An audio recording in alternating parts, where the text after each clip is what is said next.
For 2,000 years, Christians have honored Mary, the quiet, humble woman chosen to carry Jesus Christ.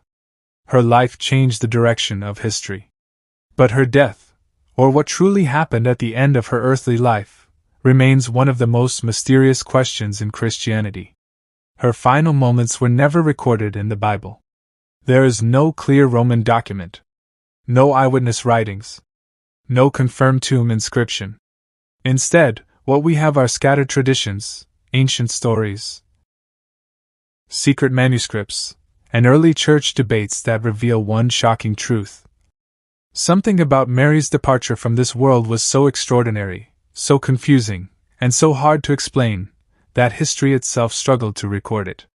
Today on Faith Flame TV, we travel deep into these forgotten mysteries, uncovering ancient writings, early church arguments, visions from the saints, and historical clues that reveal the untold secrets surrounding Mary's death, and what history tried to erase.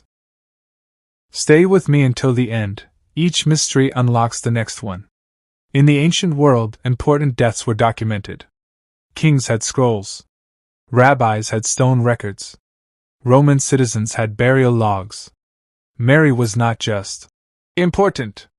She was the mother of Jesus, the central figure of the early Christian movement. Yet, there is no single official record of when or how she died. No date. No location. No public mourning account. This silence is strange. The early Christians documented everything. Baptisms, miracles, persecutions. But when it came to Mary's death, the earliest believers spoke in whispers, not writings. Why? Some historians suggest fear of Roman destruction, fear of public backlash, fear of misinterpretation.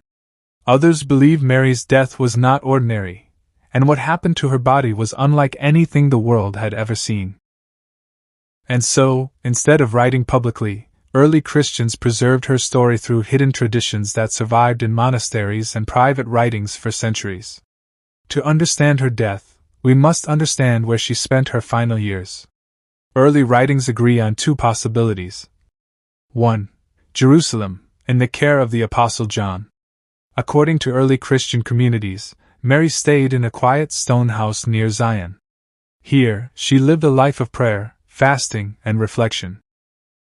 Visitors described her presence as peaceful, as if heaven itself sat beside her. 2. Ephesus, the house of the Virgin Mary. Some ancient sources say John took Mary to Ephesus for safety. A humble stone house still stands there today, preserved as a holy site by Catholics and Orthodox believers. Even the mystic nun and Catherine Emmerich described this exact house in visions centuries before archaeologists confirmed its existence. Whichever location is true, both traditions agree on one thing. Mary spent her final years quietly, prayerfully, and surrounded by deep spiritual presence. But then, something unusual happened, something early Christians struggled to describe. Ancient writings from the 2nd and 3rd centuries, especially the text known as the Transitus Mare, speak of a mysterious light that filled Mary's room on the night of her departure. Witnesses described a fragrance sweeter than any perfume, a bright cloud descending inside the room, voices singing ancient hymns no human had ever heard, a peace so overwhelming the apostles fell to their knees.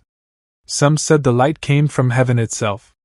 Others believed angels were gathering around her bed. What happened next is one of the most whispered secrets of early Christianity. Mary smiled, closed her eyes, and simply fell asleep. The early church refused to use the word death. Instead, they called it the dormition, the falling asleep of Mary. There was no struggle, no illness, no fear. Just a peaceful passing, as gentle as a child resting in her mother's arms. But the real mystery began after she passed. The apostles prepared Mary's body for burial.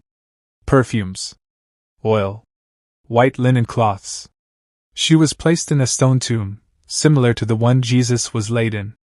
They sealed the entrance. They prayed. They left. But when they returned days later, the tomb was empty.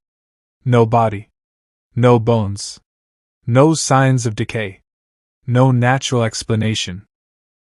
The linens that wrapped her body were still there, neatly folded.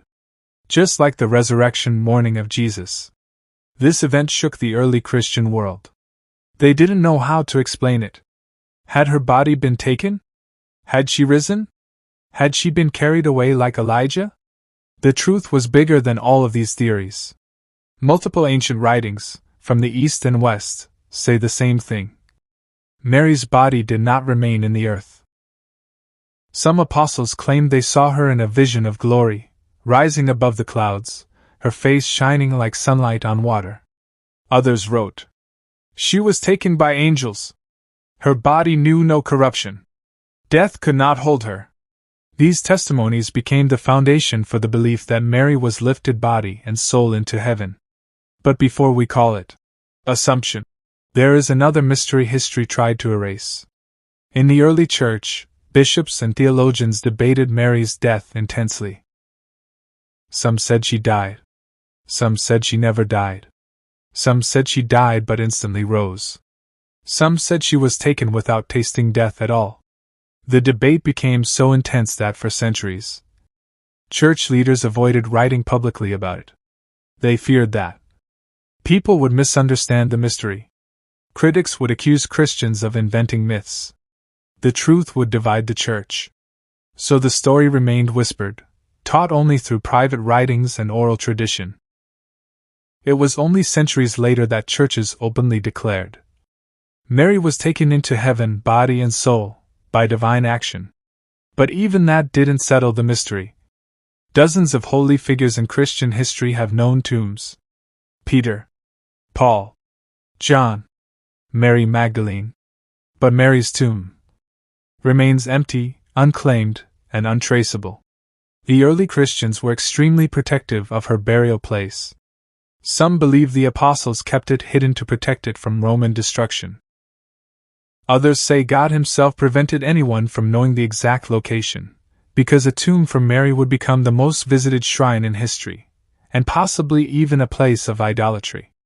But the strongest reason appears in ancient writings. There is no tomb because there was no body left behind. The word assumption came later, but the belief is ancient. From the deserts of Egypt, to the mountains of Armenia, to the monasteries of Greece, to the early churches of Jerusalem, one message appears again and again. Mary was taken from this world by the power of God.